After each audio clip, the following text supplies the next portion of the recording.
Perfect.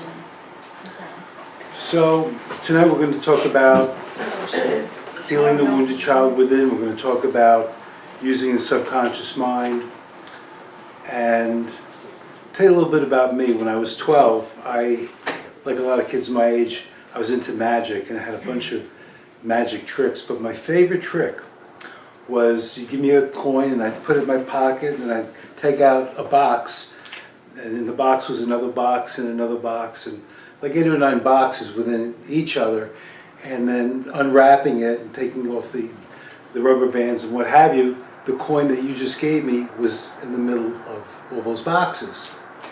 And the way the trick was done was there was a little metal chute that went all the way through all the boxes, and when I put the coin in my pocket, I took out the chute, and boom, magic.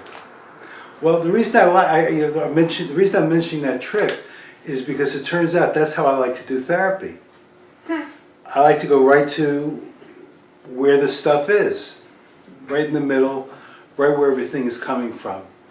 And the way I do that is by using the language of the subconscious mind. Now, to illustrate how I do that is, for example, with a computer. If you ever have a problem with your computer and you spend an hour or a day or a week trying to fix it and you get nowhere, but a programmer comes along and he goes click, click, click, and the thing is fixed. Why could he fix in 5 minutes what you couldn't fix all week?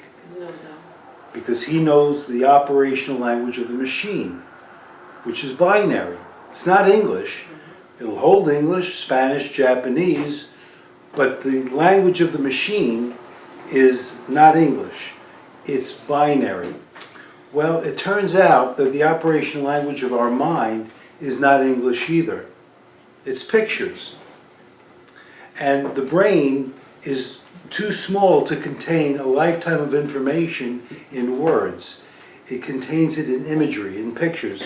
For example, a computer, when you have a file that's too large, what do they do with a file that has too much information? Delete. Well, you can delete it, but you condense it into a zip file. And that zip file doesn't look anything like the original language, but it contains all the information. Well, that's what the mind does. It condenses information in the form of pictures. And these pictures are resident in the subconscious mind. It's not your imagination. Now, your imagination uses pictures and the subconscious mind uses pictures, but they're not the same. So, for example, let's say there's an issue with anger, and we look inside the subconscious mind and we find a volcano. Even though we just first now identified that volcano was resident in there, that volcano was in there long before we named it today. And so if we can change that volcano, we change the way you automatically react.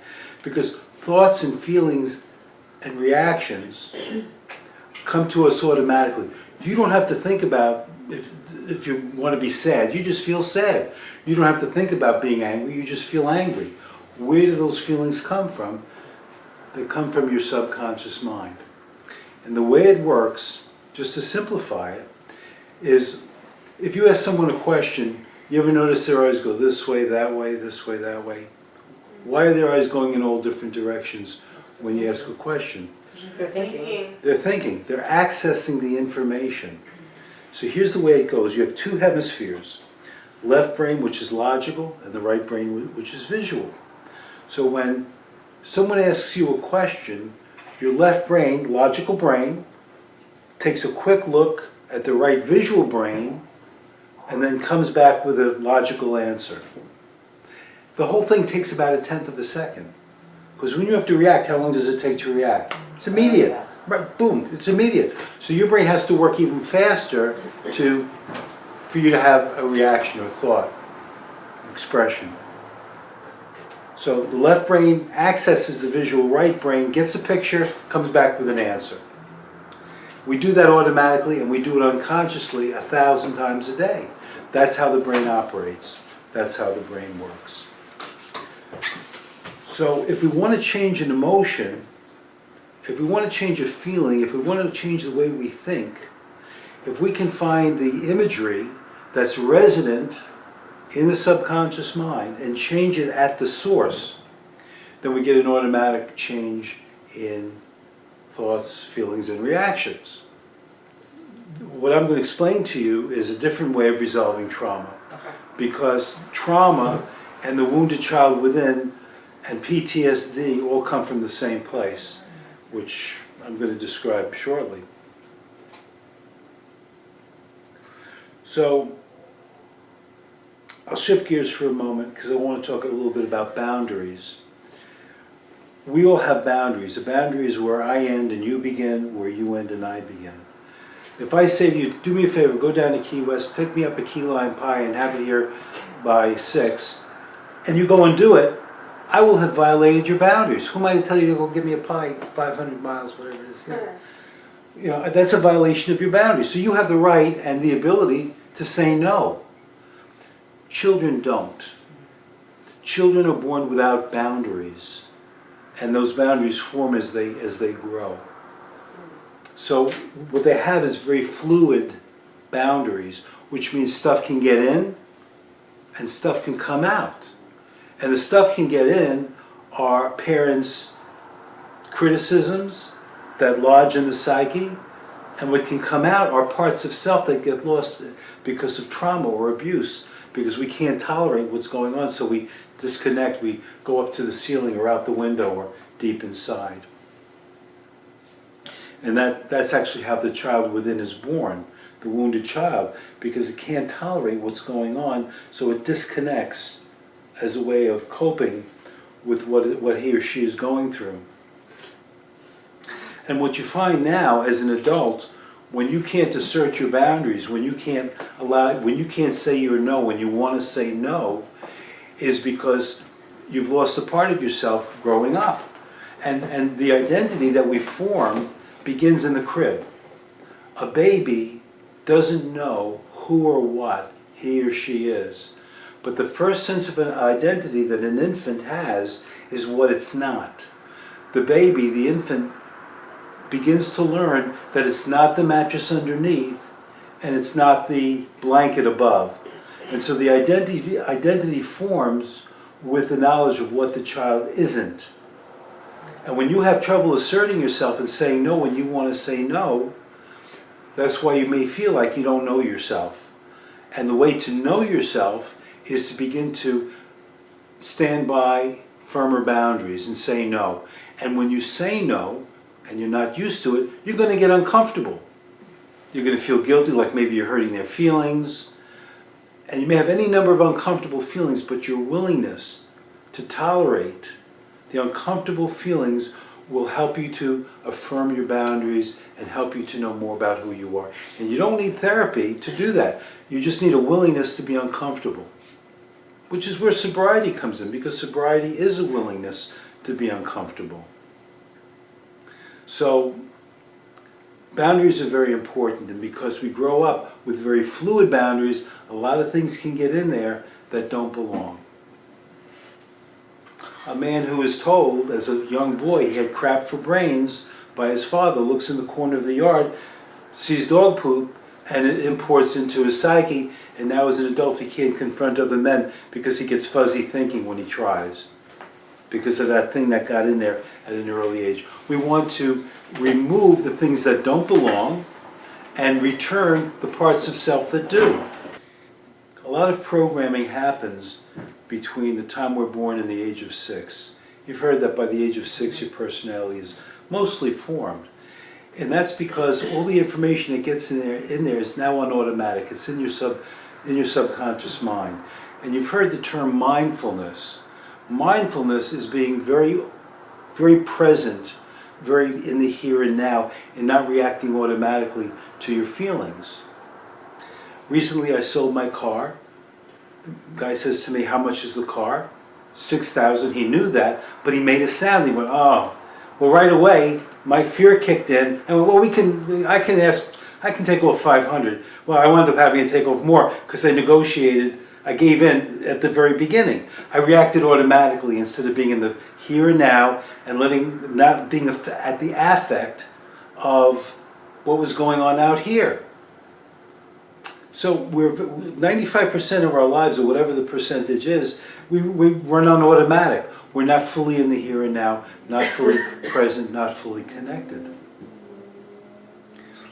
And so one goal of therapy is to be in the here and now, and the way to do that is to remove the stuff that doesn't belong there, that you automatically react to. And the way we can do that is by finding out the pictures that are there.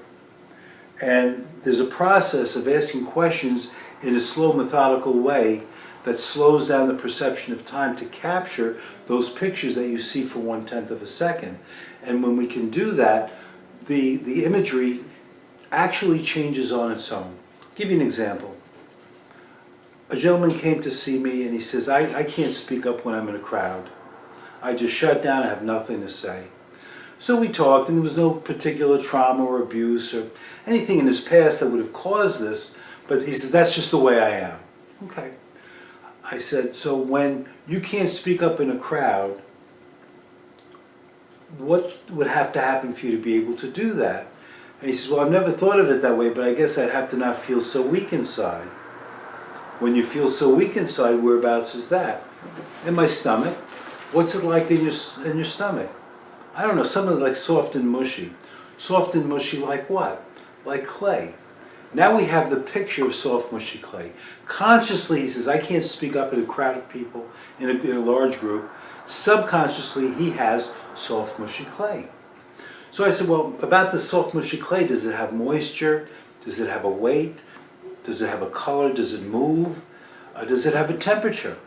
So by the 7th or 8th question, he said, well, that's interesting. I said, what's that? He said, well, I don't know if all these questions are bringing it to the light of day or exposing it to the open air, but I think it's getting harder. So as soft, mushy clay is getting harder, how hard can that soft, mushy clay get? I think it's becoming like steel. What kind of steel? I see rivets. What kind of rivets? Like the kind you see on a battleship. What kind of battleship could that be? A World War II battle cruiser. So we've gone from soft, mushy clay to a World War II battle cruiser, and I did not suggest it. I did not direct it. I didn't plant any seeds of, well, maybe it could be this or that, because then we'd be using his imagination. In fact, we're using the material, the imagery that's resident in the subconscious mind, and allowing it to change on its own, which it will.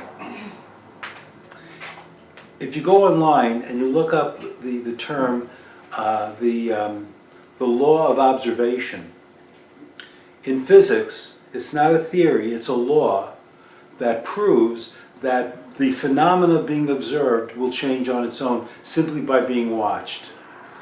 And it's a whole thing I'm not going to get into here, but if you're interested, go online. The law of observation, maybe under the act of observation, but basically the reality is that the phenomena being observed will change on its own. So when we observe these images, they do change on their own. So now we've got a battleship, a World War II battle cruiser. So the next week, he goes off to a convention. He's a dentist, by the way. He goes off to a dentist convention. He's sitting, he comes back and he tells me that he was sitting in an auditorium of 400 or 500 dentists, and a speaker gets up, and the first words out of his mouth are, you know, folks, that dentists have the highest rate of suicide, and he yells out, not the good ones, cracks everyone up. He says, I was shocked. He says, that's so unlike me. I wouldn't talk in a group of 12 people, no less 400 or 500. So I thought, how did that happen? And then I realized where those words came from. They shot out of a cannon on that ship. The point being, as automatically as he did not say anything, no matter what he thought, that's how automatically he shot back without even thinking about it when the structure in his subconscious was changed. Automatically. Didn't have to stop and think, any more than we stop and think when we have a feeling. It just comes to you. Well, you change the structures in the subconscious mind, the operational language, and you get different thoughts and feelings and reactions.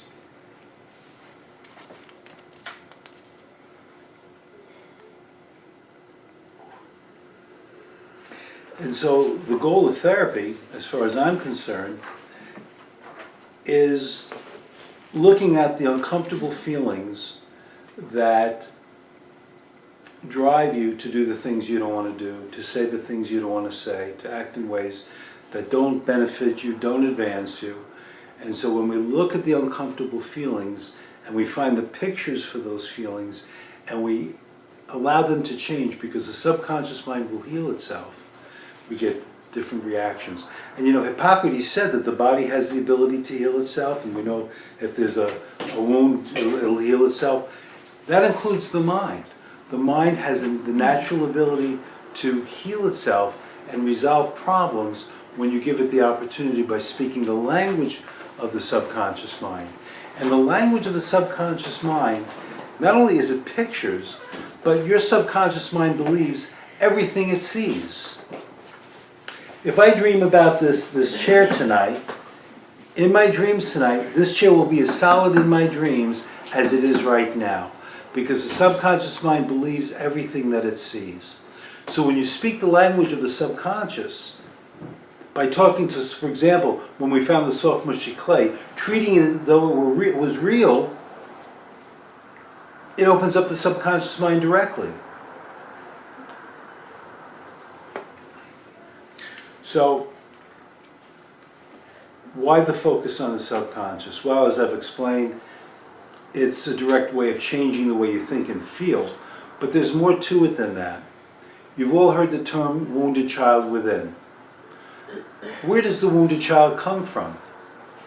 The wounded child comes from times of abuse, trauma, neglect, severe loss, where the emotions were so overwhelming you had no choice but to shut down. And it may have been something that was happening physically, or it may have been something that was happening emotionally.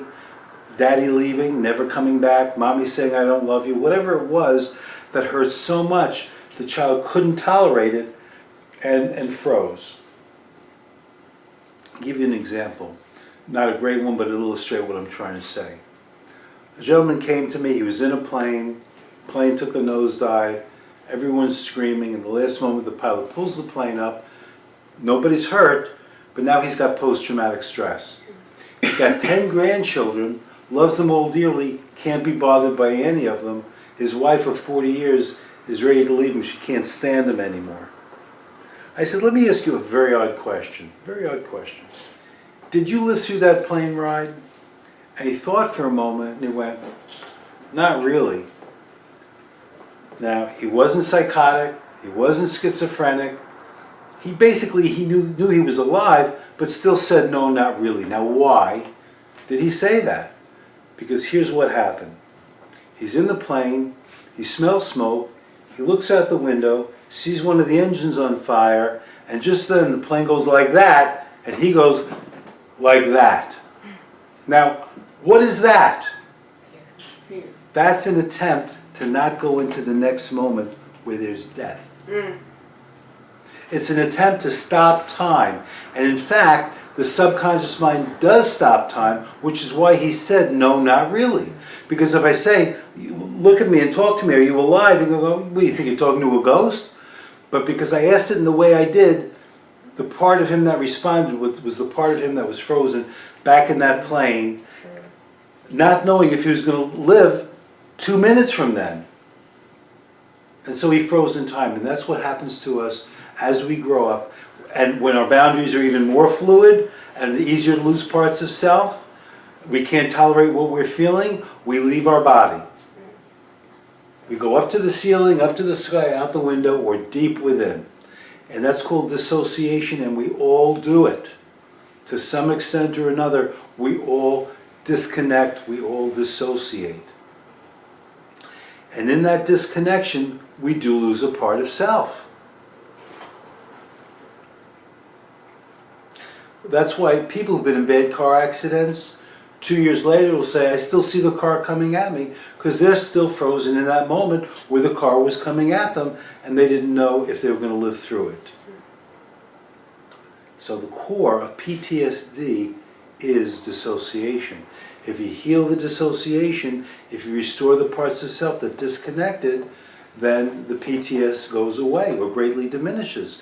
And the way to do that is to find the parts of self that are lost through the subconscious mind and through these pictures.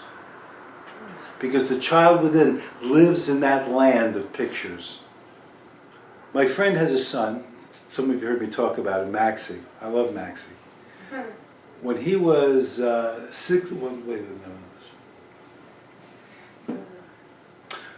when he was 5, no, I'm sorry, when he was 3, Maxie and I played a game of stealing your brains.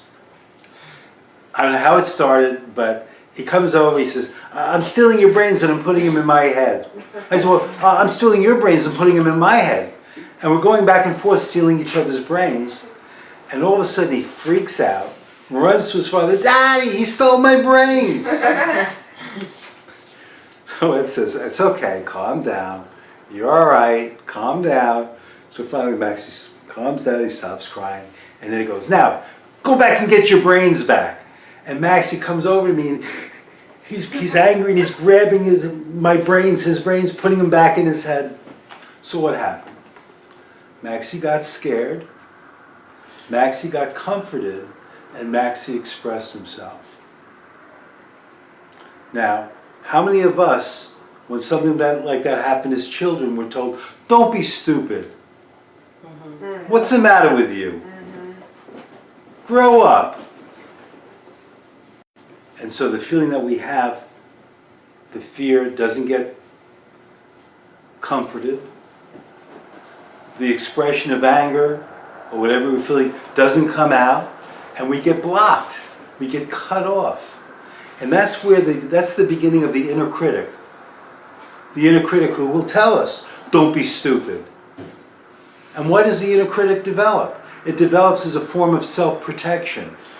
It's a way of me not having to hear you beat me up or criticize me again. So I'll do it to myself to avoid it coming from you. And so that inner critic develops at that time, or the many times where we're criticized or hurt and don't express ourselves or don't feel safe to. And then we grow up with this inner critic that takes over, and then we believe everything we hear in our head. I'm a shit, I'm no good, nobody's going to like me, or I'm not lovable. Whatever it is we tell ourselves, and then what's our reaction? Yeah, I know. Because we believe what we tell ourselves. We believe the voice that got in there, and that's a form of self-protection. It's a defense mechanism. And defense mechanisms, for example, having a mask that you wear because you don't want people to see inside, that begins as a way of protecting yourself.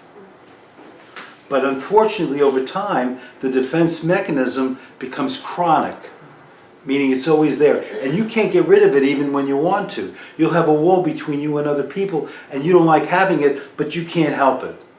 And it begins as a form of self-protection, but over time it becomes chronic and limiting and takes on a life of its own. See? And just like if I'm angry and I have a volcano in my psyche, that volcano has a life of its own, and I can't help it be explosive. And I can't help it go over the top and react strongly, even when I don't want to. Because these things form to protect ourselves, but wind up becoming something we can't control, and they have a life of their own.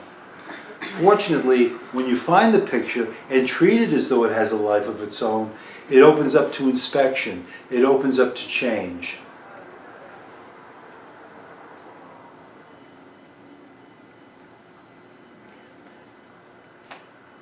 You and I are walking down the street and we see a dog. And as we approach the dog, you go to pet it and I back off. Why?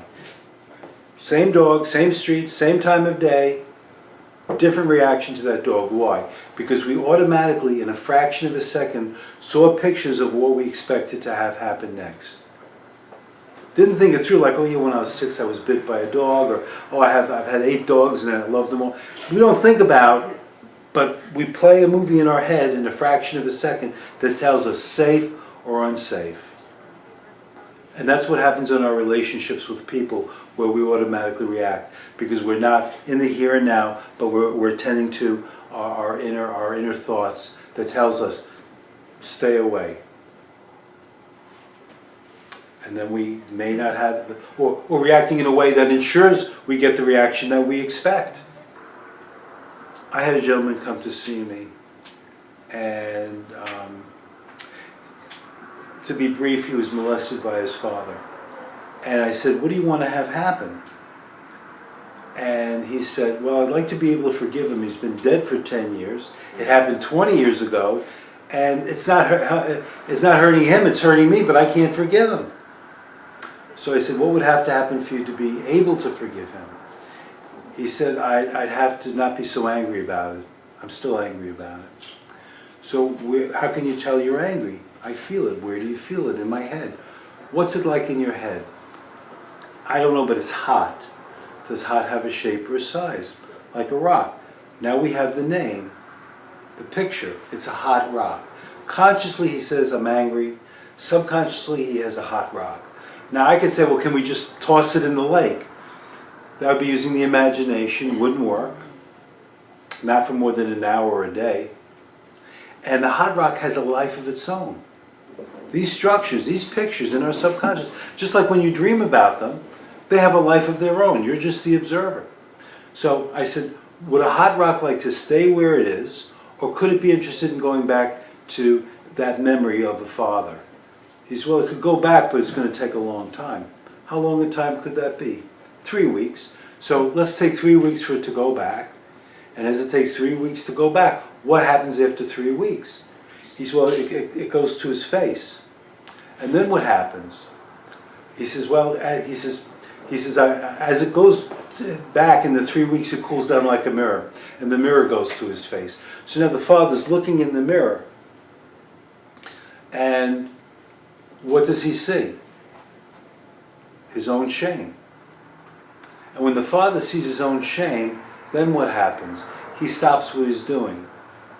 And then what happens? He puts his hand on the shoulder of the boy's shoulder and he says, I'm so sorry, I didn't realize what I was doing. Turned out the father was an alcoholic and schizophrenic.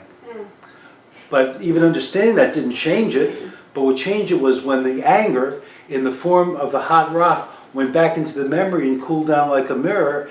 The father looked in the mirror, stopped what he was doing, asked the boy to forgive him, and walked off. Now what has happened in that process? The anger that was resident in his body is now outside of his body. The memory, which was truncated, meaning frozen in time, is now finished. If I said to you, tell me about the worst moment of your life, you go, oh, no, you don't want to look at it, because it's still happening in the back of your head. Now for him, it was finished. And now when the anger was outside of his body, and the memory was finished, then he could forgive his father. So that's the value of getting these pictures and getting these images, because they will either change and do a healing thing, or they'll go back into memory and finish the memory up. Another example was working with a woman who wanted to lose weight. And I said, well, so we get a before and after. How much do you weigh now? She says, I don't know. I stopped at 300 pounds. I don't know what I'm at now. Okay. So what would have to happen for you to be able to lose the weight? She said, I have to stop being so hungry all the time. So when you have to stop being so hungry all the time, where do you have that hunger? In my stomach. What's it like? Well, the hunger in the stomach was a big empty cavern. And in the big empty cavern, when I asked her to describe it, she said, cold walls and dark. And as I'm asking the question, she says, well, I'm hearing something. What kind of something? She said, I hear a baby crying. Where? In the back of the cave. And what about a baby crying in the back of a cave? She said she's shaking and shivering like she's hungry. I'm sorry. She's shaking and shivering like she's cold, but it's not the cold. She's hungry. The baby woke up and wasn't shaking and shivering anymore, and turned over on her hands and legs and crawled out of the dark cave. Now, can anyone guess what happened to the cave when the baby crawled out of it? Went away. It went away. The cave, which caused the hunger, the cave was the context for this wounded child. And once the child was healed and left the cave disappeared, as did her hunger. And after that, she lost a lot of weight. It's only before and after pictures I have of a patient. Medicate. Automatically, she was able to lose that weight. It took some effort. Never effortless to lose weight. But she was able to do it, whereas before she couldn't control it. Give you one more example. A chiropractor came to see me, and he says, I have to have my patients come 3 times a week, otherwise it's going to take forever to get them better. They need the consistent adjustments, but I can't tell them to do that. Why? What stops you? He says, well, I'm afraid they're going to think I'm just being greedy and not come back. So does it help me to tell him, look, you have abandonment issues? Does that really help him? If anything, he leaves the office, he says, oh shit, I got abandonment issues. That's funny. It doesn't help. So I said, so what would have to happen for you to be able to tell your patients to come in 3 times a week? He said, I have to not be so afraid that they're not coming back. It makes me anxious. So when you feel anxious, where do you feel anxious? He says, right around my stomach. I said, what's it like right around your stomach? He says, I get this squeezing feeling. Well, squeezing like what? He says, I don't know, I guess like 2 hands. So now we have the picture for the anxiety, 2 hands. Now as long as he has the anxiety and he doesn't define it as 2 hands, we're not going to get anywhere anyway, because it's this uncomfortable feeling that I can't get rid of. So now we've got 2 hands. I said, would the 2 hands like to stay where they are, or could they be interested in going somewhere else? He says, they can go somewhere else, but I have no idea where they can go. So when they can go somewhere else, can you see them beginning to go? He says, yeah, I can see that. What direction do they go? Straight. And then what happens? I see them kind of going up like towards the clouds. And then what happens? Well, they're in the clouds for a while, and then they come down. And then what happens? They go into a room. What kind of a room? I don't know, I see white tiles. What kind of white tiles? Like in a hospital. And when it's like a white tiled hospital room, anything else about that white tiled hospital room? He says, yeah, I see an incubator in the corner. What kind of an incubator? The kind that has no holes for mommy and daddy to put their hands through. And he starts sobbing. I had no idea he was a premature baby. Never mentioned it, had no idea. Don't know how many months or years it would have taken me to find that out. But the hands knew what to do. And so when they go into that room, where do they go? To the incubator, and what do they do? Now what do hands know what to do? What do they know what to do? They know how to squeeze. So in the incubator, they squeeze the baby, and they hold the baby. And they comfort the baby until mommy and daddy can come and get him. And so how long would the hands like to stay there, holding and squeezing and holding that baby until mommy and daddy can get there? Forever. And can they stay there forever? Yeah. And when they stay there forever, what's it like around your stomach? He says, fine. Okay? So his hands stay there forever, and now you feel fine around your stomach. Now, we'll use your imagination, and imagine you're telling a patient he's got to come in 3 times a week. Takes a moment, he does it, I could do that. Great. Now you have a patient, you tell her she's got to come in 4 times a week, she's a special case, she's really in rough shape, and she looks at you like, you know, you're just conning her. What, can you do that? He says, yeah, I could see that now.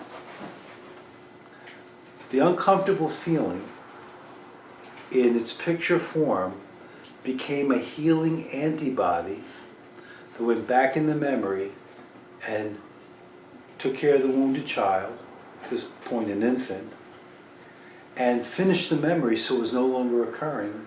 And now the symptom was back there, and he was free to do what he needed and wanted to do. And so we want to take the uncomfortable feelings and find out what the picture is and have it do what it wants to do so it doesn't have to plague you anymore. because these uncomfortable feelings are really subconscious images that haven't had a chance to do what they want to do.